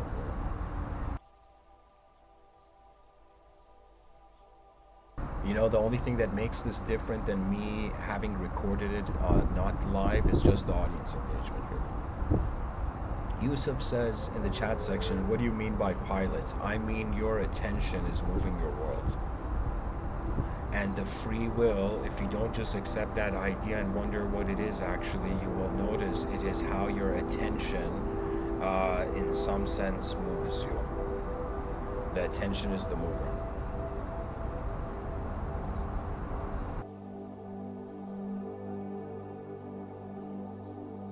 That means attention can be directed. That's what piloting means. We have an ability to wield, to move in our inner realms consciously, to move in life consciously. Yusuf asks another question, what is the right way to meditate from your view? Okay, this is what I would say is the right way. Or I can't say there's a right way, but I'll just tell you how I have understood the idea, okay? And how I use it, like what I've done. So, meditation is when you have lived enough as a body and you're wondering what else is there more than the body. And a strategy, an ancient strategy to that is to sit silent and still cross-legged with your spine straight and to put your object on the earth to put your body on the earth as if you're putting an object on a table. That means when I put the coffee cup on the table, I don't think about the coffee cup anymore. So when the person sits to meditate, they should just be as if like they move themselves like an object and they put themselves on the earth. They're just being still. Now the idea is the more still your outer realms are, the more you notice your inner realms moving. And the idea is not to sit down and have no thoughts and become instantly enlightened. It's like, the simulations can be endless in regards to what enlightenment has to mean. The idea is you are a creature that is being seen as from an unknown causal position. That means something is moving as us, which we are saying we are that, which we don't know what it is. This is ultimately what's going on this earth. We don't know what the mind is. And the greatest clue we have about it, that it contains design, but it in some sense is not an object. So the mind, for now by knowledge and educational system, is being treated as an internal object, but an object that we can't pinpoint the outline of, right? So when you as a human being, just whoever you are in this life, for a moment you're like, okay, let me try it out. And you sit still and silent for 10 to 20 minutes and watch your moment as your moment. There's nothing simpler than that. The idea is not to become something You know, the idea is to be so still that as you watch your moment, the thoughts and the inner realms, like waves, ripples on a pond settling, suddenly completely settle. When they completely settle, you become a neutral moment. You, for the first time, identify not with the content in your moment of awareness, but as that moment of awareness where meaning is the content found in you. You know, you are the soul of truth, but little do you realize that when the mind is trying to hold the body in endless conditioned ways. You know, it's as if on one level the Buddha thought that there was endless reincarnation and suffering, but from another level, you know, from the Lotus Sutra, they perceived Buddha at the end of his life being like, no way, everyone was enlightened from the beginning, because the universe is intelligence. It is it. That means it's like, that's the thing about life, you know, it is being the truth. It is being, before even we put any language on it, it is being the truth, right? So when you go into a state of being where you're watching how you are happening as a phenomenon, that means pretty much I'm telling you to go sit silent and still and watch your mind as if you're trying to see what film it creates or try to see how it moves. And then you learn from your direct experience, which is so much more profound than hearing any podcast. So that is how you meditate, where you actually are trying to wonder about your relationship with the universal event. You're like, okay, I've arose out of here, my ancestors survived this far, so why am I here now? You know, and then you begin cultivating inner vision. And when you cultivate inner vision, one day, like a samurai ready to defend the kingdom, you just march through the edges of whatever reality the world has given you access to, and you advance. Like the concept of kings and queens, but I will tell you, imagine there were 8 billion kings and queens, and we are each a king and queen of our inner realm, of our inner universe, of our inner kingdom, where free will stands at the peak of its creation.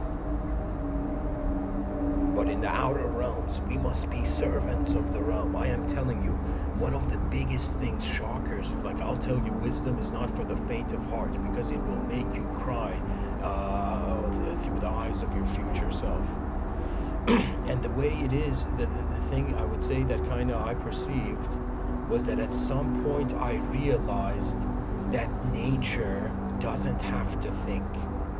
It is being the potential of the thought in everyone. Imagine your whole life you have been looking for treasure, and you're getting really close to get the treasure, and the moment you're about to touch the treasure, you see it was never a concept. It was how our experience is present in the context. So meditation is you trying to realize if the universe is being you or you're being the universe, and you sincerely, honestly watch, because you have one lifetime to be honest. Do you know? That means you have one lifetime to be you and experience you. And this is the biggest motivation. I mean, who needs a motivational speaker? I don't believe there exists a motivational speaker. I just believe there exists motivated human beings. Their eyes are open to something, and something can be done. And the moment it can be done, the mind's like, all right, I got my blueprint for my strategy. Right? So for me, I'm trying to like shake the geometrical dimension, the design dimensions of society, and then when there's a collective global artistic revolution, a sort of multidimensional renaissance I've predicted, when this multidimensional renaissance takes place, we will have the most comfortable societal space for shy genius and hidden strategies of greatness to come forth. So we have to treat ourselves as a species who's looking at an extinction scenario, but at the same time there are so many ideas, like, you know, if you think about overpopulation as only through the body, yeah, it's a problem. But if you think about overpopulation as there's 8 billion minds, there is 8 billion problem solvers, there is 8 billion advanced possibilities of universal communication. It's as if the person was suffering, then their future self just teleported out of nowhere and scolded them, you know, and their future self is like, you dare be depressed when the future's waiting, you know? You dare consider weakness when the strength of your civilization's waiting. You dare let fear into the room before the courage of victory.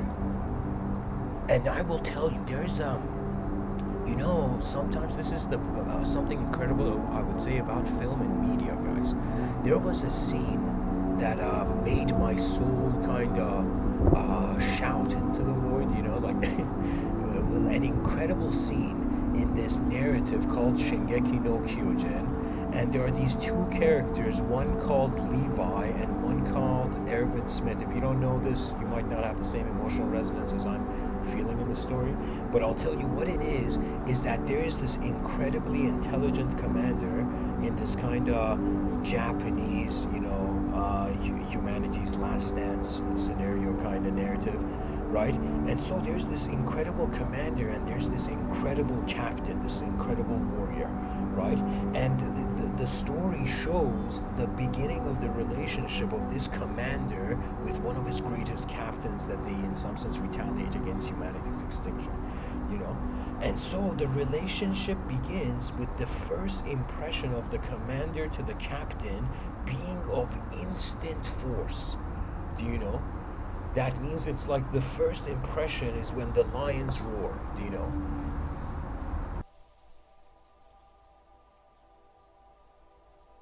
And this scene had no dialogue. This scene, like, it's a hilarious scene. One of my favorite scenes in this show had no dialogue. It was just showing the intensity of Commander Erwin Smith finding Levi before Levi was a captain in this story, right? And his intensity, instantaneous intensity, that is one of the most important skill sets to have in this life. Not violence, not blind power, not animalistic rage that thinks it's the king of its own blind jungle. It's sunken jungle. It's like, who wants to buy real estate in Atlantis when it's sinking, you know what I mean?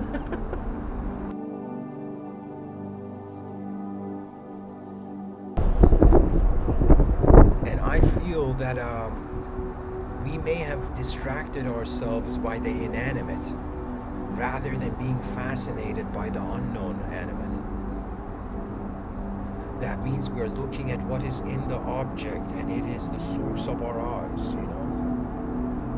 Your eyes are a treasure, and every person has actually two types of eyes. You have the biological eyes, which are two stargates of, these two cellular orbs that are acting as stargates, So we have our outer vision, and then we have our inner vision. And your inner vision is how the outer vision has been processed like a computer processing something.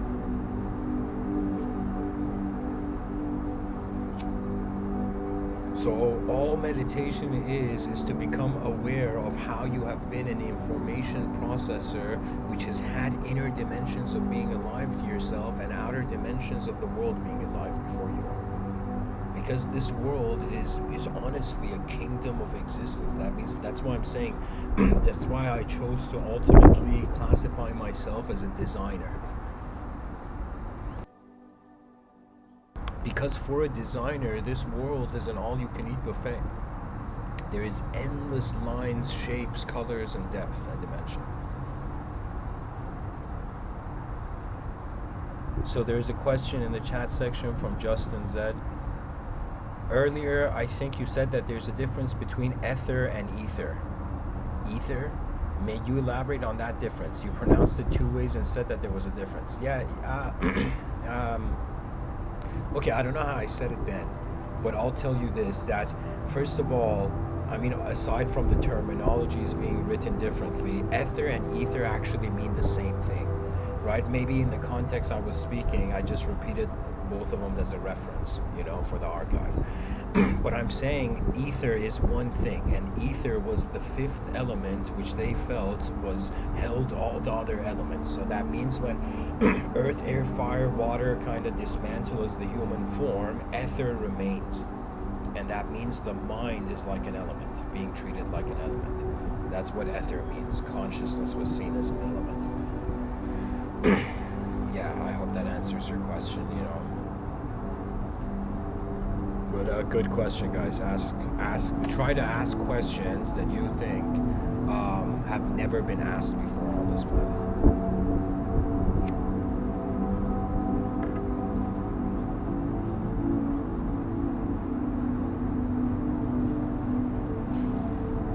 Alright, how long have we gone? 1 hour 45 minutes, oh my god, and I felt it was like 5 minutes actually.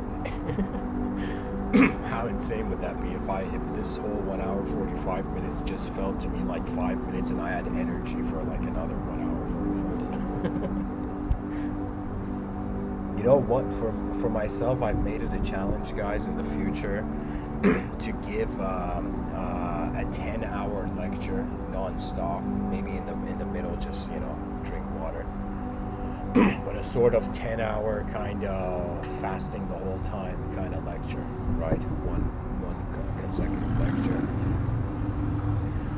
And I've also thought in the future to, you know, those towel rolls, you know, paper towel rolls people use to kind of like clean their kitchen. I have this thing where I want to write a whole poetry, one giant poem that in some sense fills all the lines of the paper towel, you know what I mean? These are two things on my to-do list, you know, before I exit the realm.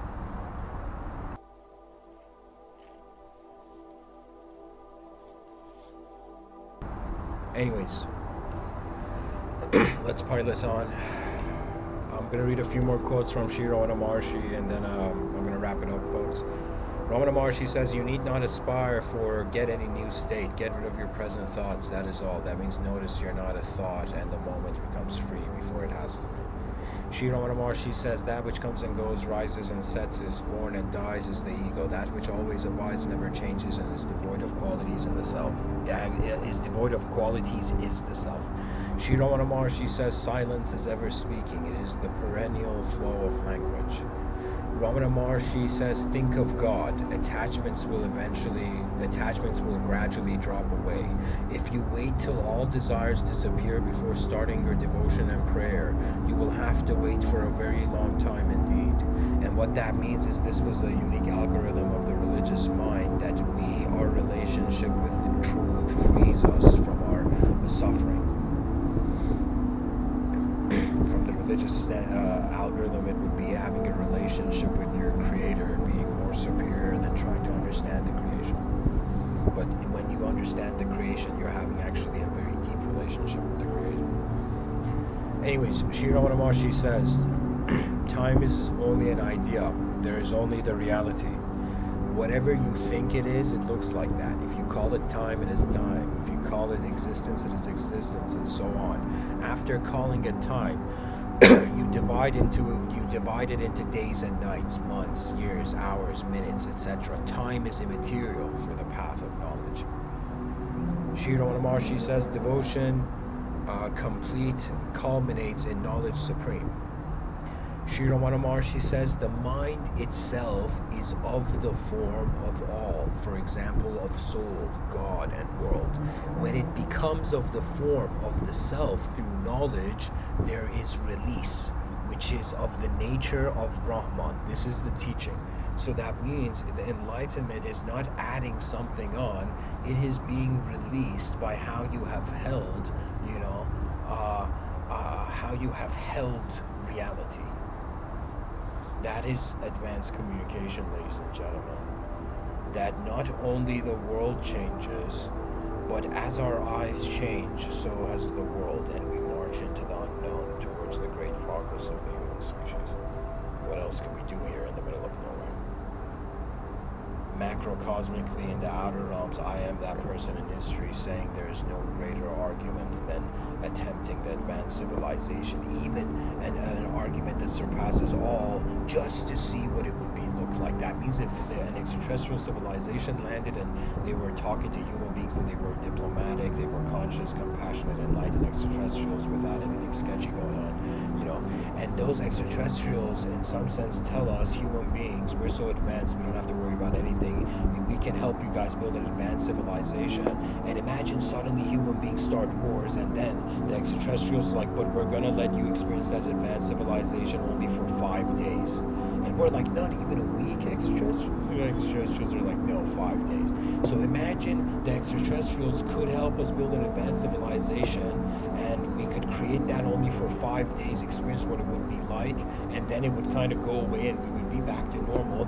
I am that person who is willing to go see what that advanced civilization is like, because in life we're waiting for our own eyes to fly beyond ourselves.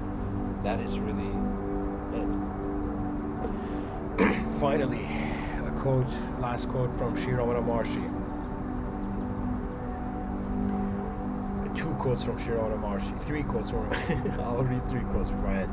Ramana Maharshi says, the self is self-luminous without darkness and light, and is the reality which is self-manifest. Therefore, one should not think of it as this or as that. The very thought of thinking will end in bondage. Sri Ramana Maharshi says, as instruments for knowing the objects, the sense organs are outside, and so they are called outer senses, and the mind is called the inner sense because it is inside. But the distinction between inner and outer is only with reference to the body. In truth, there is neither inner nor outer. The mind's nature is to remain pure like ether. Yeah, guys, exactly. Why? Because that's what I mean, that beyond duality, our eyes are open. In these talks, when I say, I usually share it through the model of 0, 1, 2, infinity, a sort of geometric approach I have to reality. But Sri Ramana Maharshi is saying, like, it's another way of saying when you truly go within and you recognize you are a presence and your personality is a part of your presence, then you have no judgment on your personalities, which means there is no inner or outer, because there's no one to have an inner or outer. It's as if we're dissolving. The effect is dissolving in the source, so the effect has nothing to do. The ego is freed into the void through infinite truth. For the infinity, through the infinity of truth. And the last quote by Sri Ramana Maharshi, he says, consciousness is indeed always with us.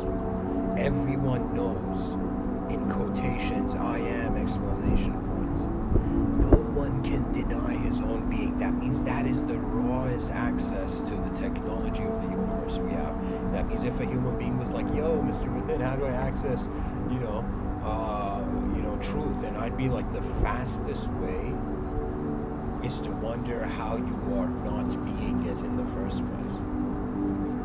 Rather than trying to be something, the person tries to see what they are not, rather than what they are, A person can be fascinated by what they don't know, or they can be fascinated by what they know to evolve what they know towards, again, another state of unknown. So all of knowledge is oscillating, vibrating between known states and unknown states, This is why, there can be endless judgment or endless perceptions on one event in accordance to how many minds are actually there.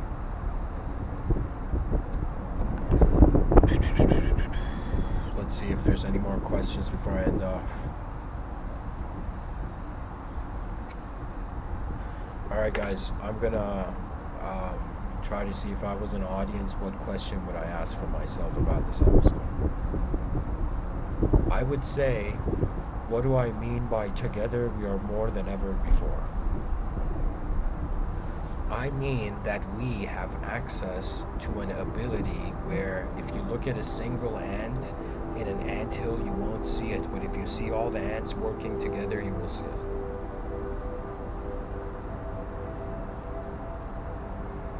Because every person's brain is designed to evaluate the moment, which means we have to judge our sensory perception to know what's happening, right? So judgment will exist to the end of time. So our strategy beyond the system of judgment is to actually realize judgment is functioning through language, and if we update the world narrative, certain mistakes can in some sense never exist because the attention goes to something else, right? That means it's literally like a language war. That means imagine preferenceless attention through biological form is looking out at the world and language. And then now that we're in the era of language, the linguistic simulation, right? It's as if sounds are fighting. That means my podcast, alongside all the other types of communication in the realm, is challenging in some sense, going into this very intense battle for the attention of the person. right? So our attention is like very important, and what is found in it becomes of our importance and our reality. So you can say ideas are fighting for the stage of a person's attention. Now, how they're fighting is in some sense how clearly the ideological system has a representation of what is actually going on in the world. And when I say actual, it means to the fulfillment of all the dimensions imaginable. That means we want to wonder what is the full system and then try to change what's inside it. If we realize the edge of the system is infinite, it means our advancement is infinite. It means, in theory, the most advanced civilization will be advancing so instantaneously that it can't be visual anymore. So imagine we built an advanced civilization so fast that it became invisible to the outer eye, but to the inner eye it was a sort of cyber faster than light experience.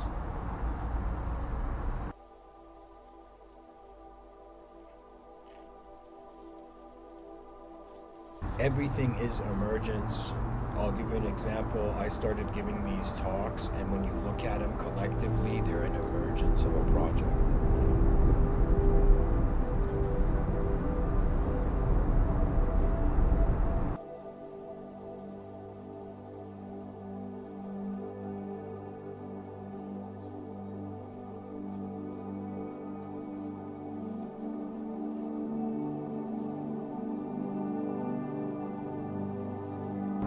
Life is beautiful, but seldom it is said you must allow it to be. Life is incredible, but seldom it is said you must allow it to be. Life is completely free. It is ultimate liberty. And seldom it is said you must allow it. And allowance means, for the first time, whatever your attention is in the presence of the moment, it begins to recognize it is a command generator. And that's how the body moves. When we're hungry, it's as if the body is giving commands. The environment is giving orders to the human being, as if take care of yourself or the world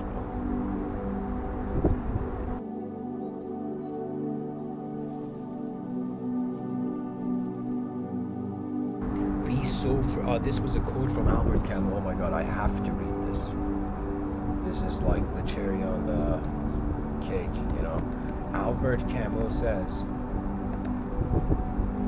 for me, guys, all philosophies are geometry. So when I notice the geometry, then I can connect it to other things. Albert Camus says, be so free. I'll read it again. Albert Camus says, this French absurdist. He was a very cool philosopher, one of the coolest philosophers. That's the coolest rebel archetype philosophers. I would say after Che Guevara, I would say another personality that would come to be fascinating in its rebellion. It's like the Che Guevara of the inner realms was Albert Camus. Okay, and Albert Camus says the only way to deal with an unfree world is to become so absolutely free that your very existence is an act of rebellion. That means you are not a person thinking you are not free. You know, you're a person who's like, we are born in this life to have the freedom to be the expression of the human being that our free will chooses. As if suddenly all the good and bad people in the world realized, no way, we were never good and bad people, and everybody was like an instrument, and how their free will lived in this life was like how they played their intelligence like an instrument, right? As if their influence in society being music to the ears of others. Whether if they play the instrument bad, the music is bad. If they play the instrument good, the music is good. You know, the person is good. But it's an instrument that depends on how it is played. And so how you are a person to yourself is the miracle in the void. Ladies and gentlemen, we are a divinity in the room. Shall we smile as the eternal or cry as the temporal? The choice is ours. You know, the lion roars not out of an ego, but out of its design. That means some beings are designed to realize they are free. It has been set in stone before they can animate it.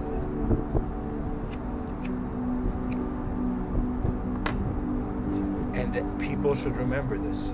When we see an unfree world, our responsibility is to live so freely that the world remembers what it can be.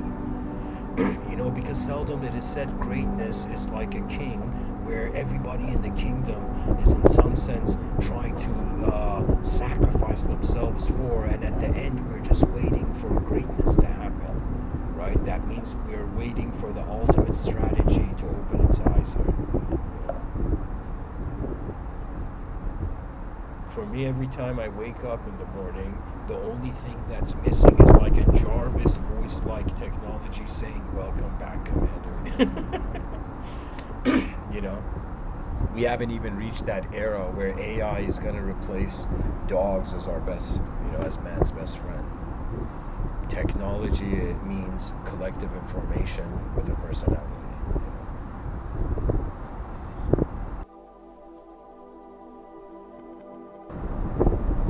Anyways, guys, thanks for listening. The winds of evolution go forth. You're alive once. Be street smart about it. Observe reality. Pilot efficiently, and as you pilot into society and civilization and towards an advanced civilization, as you start taking steps towards in your inner realms a world that is way more advanced than the suffering you can fathom now, then in some sense you will notice other pilots flying. It's as if it's as if like the peak of the mountain for the human species of the achievement of the human species is it's like a peak of the mountain, the advanced civilization, and every human being born wherever, whether in the most messed up poverty or in the most best luxury, wherever you are born, it's as if you have to start climbing the mountain, and every human being is climbing the mountain. Every human being having a certain of that moment that you're in the middle of the mountain, you look back and you see your view from the bottom was different than how your view is from the middle of it. That means every step on the mountain is like climbing a reality. And so as you climb this mountain, you're going to notice others who are climbing, or poetically I would say, as we pilot towards an advanced civilization and civilization 2.0, you will notice other advanced communicators, right? And what happens with advanced communication is that it is like martial arts. So what's the coolest thing that can happen when there are two martial art masters, each having the tiger method, and let's say one having the mantis method or the crane method, you know what I mean? And so all that the world wants to see is the engagement of the two different unknown animate universes in bringing forth an infinite opportunity. That means technically, if we didn't get tired and we were immortal in our in regards to the energy levels of our body, conversations could never end. Imagine there were people trying to break the world record where we're like, these people had a conversation till the end of time. Because they were immortal, the body wouldn't get tired, the biological system wouldn't experience fatigue and try to even harbor through, try to move through.